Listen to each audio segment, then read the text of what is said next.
Okay, folks, Beyond the Gates, episode 174. Giving this one 7 out of 10. So, to jump right into the review, we're going to start off with Smitty, and he's over at the house with the kids, of course. Samantha freaks out over Terrell stealing her yogurt, and that's when Martin arrives and they complain to him about the situation. This was giving me flashbacks to a black classic film that I have not watched in some time, but I can still quote it like I just saw it for the first time yesterday. Did you drink my apple juice? I don't know. I got a good laugh out of that scene. But they argue with Martin, even though he tries to change subject, in regards to, hey, how about some frisbee to get outside, I can get it. Sometimes cabin fever can do that to you. It makes you a bit irritable. But they're like, it's cold. And he's like, well, they have coats. And look, here in Virginia, it's just now getting to like 51 degrees because it's been no higher than like 34 for most of the day. So I can relate to that. That's when Smitty's like, let's just go to the diner instead for a milkshake. Neither of the kids want to go. But the thing is, Terrell's got a study day coming up, but Smitty tells him that, well, why don't we just all go together? And that's when Vernon walks into the diner and watches a woman go in on June because she messed up an order. And no offense, June, but haven't you been working there for at least a few months now? But then again, in the fast food industry, messing up orders is just all too common. Man. But I'm just saying. So that's when Vernon gives her a pep talk and says her smile makes up for a lot of her shortcomings when it comes to these orders. And I'd like 2 peach cobblers to go.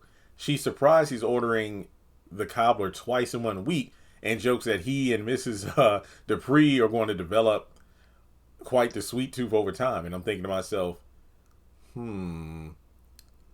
interesting. Twice in 1 week? Ordering for 2? Maybe it's not Anita that the peach cobbler's for. But Vernon lies to say that the cobbler's for him due to the fact that there's a recipe for Anita that replaces the sugar with honey. And I think this is in reference to the whole thing with Anita with the physical. So, over at Uptown, Isaiah meets with Eva, and he's glad to be working at the college. They talk about how iconic the diner is and how good the food is as well, kind of like how I feel right now. So they get a table, and she tells him how to date, and he asks who's on her radar. And he gets information from Eva pretty much describing him. Oh, I like a man who's direct with a little bit of mystery to him, and well, also confident, not a stranger to the gym. Check, check. And that's when she's like, yeah, and someone that's fine as hell. That makes it a trifecta. So they flirt a bit, and of course, you know where this is going to lead to. So he says that, hey, with you, being you, I'm sure you can have the pick of the litter, and thinks that he has a chance because he's the only one in the room right now that seems to match her description. So after they flirt a little bit more, she says that he has to earn whatever he gets from her. I'm not going to fault her for that. I mean, did she give it up a bit too easy to Tomas? That's debatable. I think it was morally wrong for her to have sex knowing that her sister was into this guy despite their current issues. But if we're being honest, she did withhold herself for quite a while. Wait, but they did kiss in a diner that one time. Yeah, I remember that. Yeah, so they kiss for a bit, and he thinks that, it was something special. And she was like, it was all right. So she jokes about his ego and asks if he bought it, if he brought it for her, and she felt it too. So she admits that the kiss, there was some fire between them. Now, where is this going to lead to, though? Because you have Eva seemingly moving on to someone who's available. Whereas Kat is desperately trying to hold on to someone who, well, isn't really worth her time, nor was he worth giving up her virginity to. And as much as Tomas deserves blame for his, you know, constant defending of Eva, having sex with Eva, I can't deny, and I've been saying this from the jump, I don't think Kat's innocent in this because she should know she deserves better. But it's just one of those things where you would think she would take a cue from her mother's book. Someone who was a loving husband for decades, but she ended up getting a divorce anyway because cheating and then everything that came with that was too much. And you'd think that Tomas sleeping with her sister would be the straw that broke the camel's back, because if you ask me, and look, I like Kat, but I can't deny that she isn't coming off as pathetic right now. I mean, in Monday's episode, asking Tomas for like the umpteenth time, are we building something together? And it's like, if you have to keep asking, then maybe this isn't the right situation ship for you to be a part of. And I've always said, the reason I feel she's still holding on to Tomas or is desperately trying to define what they are and whatnot is to simply keep her away from Eva. But the thing is, Eva already took Tomas out of the wrapper, took a bite, and then put the burger back in the wrapper and then handed it back to you like she didn't do anything. So to me, Eva's going to be over here making something happen with a new guy, and you're just going to be holding on to damaged goods. Because my thing is, what is Kat's reaction going to be when she finds out Eva has just moved on to the next one? Will Kat still look at Tomas the same way? Because if Eva doesn't want him, Kat might figure, what's the point of holding on to him? But hey, only time will tell. So we go over to the hospital, and Ted overhears Shanice singing the Articulette songs, and he's laughing at her. And she admits that she's always been starstruck by Anita, who was actually at the hospital earlier, and she got a selfie. So Ted seems concerned because he feels like they're still family, and she assumes they feel the same way. And that's when the conversation shifts over to Carlton, because Ted hasn't really seen him around in quite a while. And Shanice brings up the fact that, that's a shame, because I wanted to see them throw down. And side note, for the people who always talk about Shanice being nosy and whatnot, can she help it if nonstop drama happens right in front of her workstation? Come on now. So that's when Ted jokes about how I didn't get to see you as a ring girl. I mean, announcer. And I thought about ring girl, and I'm like, oh wait, is he talking about those females that will walk across the wrestling ring with the numbers on the cardboard posters? Look, I was a wrestling fan as a kid. I haven't watched wrestling in a while, but I'm pretty sure that's what that means. So Leslie comes in, and she's not looking all too happy, and she mentions that her mother, oh wow, this is follow-up from the last episode. So she breaks down in Ted's arms and cries and tells her about her mother's symptoms, and she's thinking Peaches is going to die. So Ted tries to tell her to calm down as Shanice watches, and that's when Dr. Wilkes is with her, and Leslie remembers Dr. Doug being the best and worries. Is Dr. Wilkes a new character or an old one? Because I remember Doug conversing with another doctor, but this was a long time ago. So I don't know.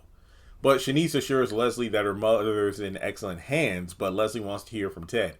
And that's when he agrees and goes back to check on the patient. So Shanice sends an alert to Dr. Wilkes to come talk to the family. And that's when Leslie gets in her face. But she's like, if I wanted your opinion, I'd ask for it. So Shanice turns away before she gets into a fight, but Leslie keeps running her mouth. And Shanice just says that I hope your mother's going to be okay. So Leslie gets in her face yet again, and Shanice tells her there's no reason for that, but Leslie says that I paid this hospital a lot of cash to buy myself some respect. And that's when Shanice rightfully says, no one buys me. And I'm like, oh, okay. See, this thing, I'm like a lot of fans where I want to see more Shanice. However, I look at it from this perspective. You know, pre-Girls Trip, when Tiffany Haddish was like in everything, but she never really had leading roles per se. She would usually have cameo appearances here and there, and she was like the sarcastic the queen of one-liners. It's like she could just come into a scene, drop one or two lines, and then steal it, and it will be one of the most talked about moments from that respective episode of TV or that scene from a movie. But then it got to the point where, Girls Trip did this thing, and, her career kind of blew up from there. But the thing was, what made her special, it's the fact that, compared to, like, people who did Vines and now TikToks, short form, hilarious, viral content. And then let's talk about the internet comedians for a moment. Those who make those kind of content. They're good because they can make, funny, hilarious stuff in like 15 seconds to like 2 minutes tops. But if you get them a 30-minute set on stage, what are they going to do once they hit the 5-minute mark? Because they don't have a solid set or material. It's like what made them work is that they were good in small doses. And I feel the same way about Shanice. But I will say this much. Shanice is such a great character. I think that the material she would get if she had more of a prominent role would be good. But I think the charm of her might be lost if we get too much. Because what's that expression? Too much of a good thing is too much of a good thing. I'd much rather see Shanice in the role she is in now, making like I think she falls into like the recurring character role, if I'm not mistaken, where she's not one of the main characters in almost every single episode, but she's bound to make numerous appearances over the course of this season. So what I'm saying is, I don't want Shanice to be overused to the point where she becomes like Leslie, someone who used to be someone you love to hate, but then it got to a point where the role she's playing now is like a mockery of who she was during like the first third of the show. With Shanice, I like the fact that there's so much we don't know about her, but what we do know makes her an intriguing character. Let me know if you feel the same way. Sorry for that little tangent, but I just had to bring it up. Now, that's when the doctor shows up and Leslie starts in on him. But he tells her that he's sorry, but he was with another patient. And for whatever reason, Leslie expects VIP treatment for her mother, and we see Shanice rolling her eyes in the distance. Man. So that's when Wilkes tells Leslie that, look, the initial diagnosis aside for your mother, she presented this morning with an acute exacerbation of congestive heart failure, which to me, I feel is low-key karma, because didn't Leslie infect my boo Laura with something that she found on the internet that like slowed her heart down or something? She gave her like a heart infection, which made her stay in the hospital longer so Eva could usurp her position as Nicole's assistant. And now her mom is dealing with some heart issues. So dang, what goes around comes around. Now, the doctor says they're trying to mitigate the situation, and he details that we're doing what we can, but of course, Leslie brings up it's not good enough, and she misses Dr. McBride. But let's not forget that prior to his untimely demise, he retired. So, and this was months ago, because I remember when Donnell was first introduced, I think it was Shanice who told him that your father had left, what was it, weeks or months ago. And then we know that time has passed since then. So, yeah, Doug been long gone from that hospital. So that's when the doctor tells her to look at his credentials to show that, look, I mean, I'm qualified for this, but if you want another doctor, this isn't a shopping mall. but she's welcome to look for another doctor if she wishes. So after he leaves, Shanice tells Leslie not to lash out at people who are trying to take care of her mother. And Leslie tells her that, look, you know what? You get on my nerves. And that's when Shanice tells her she won't stand for her getting on everyone else's nerves. So that's when Leslie says that you will regret those words, but Shanice doesn't care, so she walks off. And that's when Leslie calls to tell Eva about her grandmother. So we go over to the diner.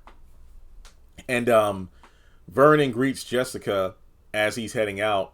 And that's when June tells her that Terrell hasn't been around yet. So she does mention that, oh, well, it's okay, he's on the way. And that's when June offers to lend her an ear. But before she can say anything, that's when Terrell and, the family come in. So he apologizes for meeting there instead of their initial plan for their study date. And they go off to their own table when his sister and Pops go to another. So Smitty tells Terrell, thinks that Terrell and Jessica are a cute couple. And then Martin says that they're almost as cute as when they fell for each other. And I thought that was a little fun nod because, yet again, I can't help but think about the long stretches of the show where Martin and Smitty have had nonstop drama. So hearing about their first meeting, back in the day, pretty cool stuff. That's when Samantha goes over to her mom and, is still in her feelings about being grounded. Which, again, Samantha, you got the job at Chelsea Cat. Count your blessings. And that's when June says, this too shall pass. Which, again, I don't know what it is. This woman cannot get orders right to save her life. But when it comes to dropping knowledge, man, night and day. So that's when Samantha goes back to her table with some water. And Smitty goes to put their order in. And that's when she knows Sam and Terrell's order and asks for Smitty and Martin's. Which, again, I like the fact that, hey, that's their mom. She knows what to get them. I like that. Little details like that make the episode worth watching. So that's when he thanks her for saving the family and for giving them this gift. And that's when she tells him that her debt to him is bone deep. So he admits he was afraid that the kids would love, their biological mother more than them when she turned up again in their lives. Yeah, thanks, Naomi and Jacob. But then June reminds him that blood doesn't make a parent. Again, June just dropping bars this episode. And love and care do. So that won't change. So he apologizes for being so wrong. And they have a good moment. And she reassures that she never overstepped. So I think this is great. Good contrast to that one episode where Smitty went off on her when Samantha was the one, I believe, that asked Martin to go see her at the diner. So, man. All right. So from there, Martin calls I believe his dad about hearing from Isaiah, who's going to talk to Terrell about the university he's working at. Banker? Is it Banker? So Vernon's happy but late for the Winterfest sponsors meeting. And that's when he gets off the phone with his Orpheus bag outside of Sharon's hotel room. Huh. Interesting. I guess my little theory was right about that cobbler. Twice in 1 week, huh? Now, that's when we go back to the diner and Jessica and Terrell talk some more. Samantha sits with them and Jess mentions the whole thing about, wasn't it Halloween when they ran into Nathan at the diner? And mentions how, he was looking to just score with you to be another, hole punch in his scorecard. And if nothing else, he would have bragged about it on social media. And to be completely honest, I think this is stupid that Terrell didn't tell his sister because he wasn't worthy. And my thing is like, given how your sister was dealing with the whole grounding and everything, I'm pretty sure that if we're being completely honest here, even if Terrell told, look, this is such a common trope. Even if Terrell told Samantha what went down with Nathan, Samantha wouldn't believe him. But if Jessica backed him up, then I feel like she would. It's like, oh my gosh, I made a mistake. Yeah, you really did. So from there, Samantha leaves and Jessica says that she got into UCLA, which is her parents' school. And he's glad, but then they discuss whether or not he should do the same because they wonder if they'll have to break up. This is a very interesting subject of discussion. Well, for me, I was single as heck. The last time I had a girlfriend was in 10th grade for like 4 months. You can do the math on that if you want, but that just shows you I've been single for a long time. And I've seen when it was time, hey, it's senior year, figuring out what colleges to go to. I know some people, they went to the same school, they broke up because, look, not long distance. And I know one girl, she was incredibly smart. She had the opportunity, I think, to go like William and Mary or something like that. It was a good school in Virginia that she could have went to. She got admitted to it or got accepted into it. She opted to go to Old Dominion University because her boyfriend was going there. And that's not to say anything against Old Dominion, but it was nothing compared to the school she got accepted into. And I heard through the grapevine that within the first 2 weeks of them being on campus, they broke up. And I'm like, dang. So, yeah, it's just one of those things where sometimes that whole high school sweetheart thing, you shouldn't let your heart mess up your future. That's what I'm saying. Like, back in the day, watching Boy Meets World, Topanga not going to Yale, but opting to go to some, what was it? I forgot what university it was, but it felt like a community college when compared to Yale. So, because she wanted to be with Corey. Nah, that's stupid. So, over at the Pops table, that's when Smitty talks to Martin about his talk with June, and he's going to accept her as their family. And it's pretty interesting how Martin and Smitty have been slowly expanding the family. Martin welcoming in Eva and Smitty welcoming in June. So I think that's pretty cool. I mean, if we're being completely honest here, it is nice to see at least one family, even with the flaws it has, working to fix them, but then slowly expanding, which, if nothing else, just adds a bit more love to the table. And obviously, some of these new additions have issues, like Eva's introduction wasn't the best, but Martin was understanding that Eva, despite her own flaws, isn't completely a messed up person. It's just that she was born into rough circumstances that she didn't ask to be in. And even I think one of my favorite Martin scenes was several weeks ago when he and Eva are at the diner, and Eva rants about Kat and the Duprees, but Martin calmly explains, how, well, if we're being honest, your mom has this warped sense of reality that my whole family did something to her, which that wasn't the case whatsoever. And he made such a convincing argument that Eva had no comeback. She just simply said, let's just change subjects. And I love the way he was calm about it, which is so unlike the Martin we're used to. But he isn't afraid to, hear Eva out, but then with love and a bit of bluntness, correct her in terms of her delusional thinking. So, yeah. But he sees the good person in her. That's not to say she isn't like her mom, but there is a good person deep down. That's, so I think that's cool. And then when it comes to June, they certainly did. It's funny because Ted unintentionally brought Eva into their lives. And then you had Naomi, who seems to be Martin's favorite cousin. Well, I wouldn't want to say unintentionally because she snooped in a place of business she had no business being in. It was a closed adoption for a reason. So she just randomly decided to, here's your adoptive, children's biological mother. Okay, bye. And, well, they made it work. So, good for them. So from there, Smitty and Martin stop Terrell and Jessica's conversation and tell him they're meeting at home to discuss college. And once they're gone, June gets help from Jessica cleaning up the table. And she asks if Jessica is going to break her son's heart. But then Jessica hopes that's not the case. And it's just the fact that their dream colleges are different. And Jess isn't sure what to do about it.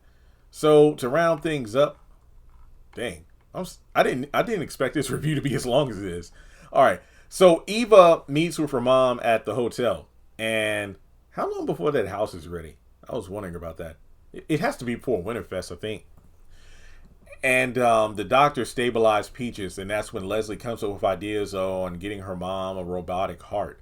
But Eva asks where to start with that, and Leslie says there's a heart failure hospital, and she's not sure if they should move her there yet. Isn't crap? Isn't it like a pacemaker or something? I know my grandma had one of those. I just think that at this point, Leslie is kind of grasping at straws, and unfortunately, there are some circumstances where money just can't fix it. Money can't buy you more time. I mean, if nothing else, it could postpone the inevitable. But if a person's body's failing to the point that the, advances in modern medicine and whatnot, you can't do the trick, then there's nothing you can do. And I'm not wishing bad on Peaches because it's not like she did anything poorly. But wouldn't it be something if, let's say, there was some miracle drug or procedure that could save Peaches' life? However, Leslie blew through too much money too fast. And as a result, Peaches would have to die. Because, I mean, think about it.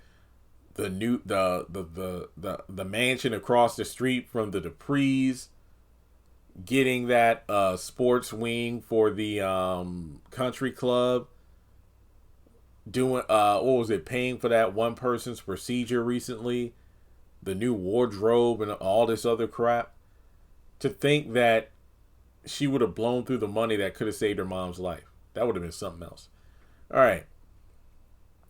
So that's when they talk about, well, why not bring the doctors to, Peaches? And that's when Leslie wants Ted's help, but Eva doesn't think it'll help. He's into plastic surgery. This isn't exactly his expertise. That's when Leslie, thinks that isn't the case and he'll want to help. So she wants to hear about her date with Isaiah. So Eva shares about the kiss and, they have a, moment to chuckle. And Eva called it fire, but doesn't want to jinx it. And Leslie's glad that she got Tomas out of her head, which is interesting considering you were the main one pushing. Essentially, Leslie was pushing Eva towards Tomas just to kind of stick it to Kitty Cat in the same way Jan was pushing her daughter with Derek instead of Andre. Now, after Eva leaves, Leslie pokes her head out in the hall and sees Vernon and Sharon outside of her hotel door, and they're saying goodbye, and she's wondering, like, what's he doing with another woman? And I'm thinking, now she's going to hold on to this information, or is she going to jet over to the Dupree's home unannounced to start some trouble? I think we know the answer to that question. Now, over at the hospital, Shanice is upset about the whole situation with Leslie and tells Ted that lunatic almost made her lose what makes her the best nurse in DC. And that's when Ted says, I'll try to talk to her for you. And he calls Shanice a force to be reckoned with. And she asks what he saw in Leslie back then before he goes to check in on Peaches. So over at Smitty and Martin's home, Isaiah stops by. And they're talking to him. Actually, Terrell asked about, what do you think will happen? Considering you work at a college, what do you think will happen if that's right, and Isaiah went to college. So what do you think will happen if me and my girl went to separate schools? And Isaiah says, endings can always lead to better beginnings. This episode was full of gems. So yeah, I enjoyed this one. All right, folks. Well, with that being said, thanks so much for tuning in. Like and subscribe, and I'll catch you in the next video.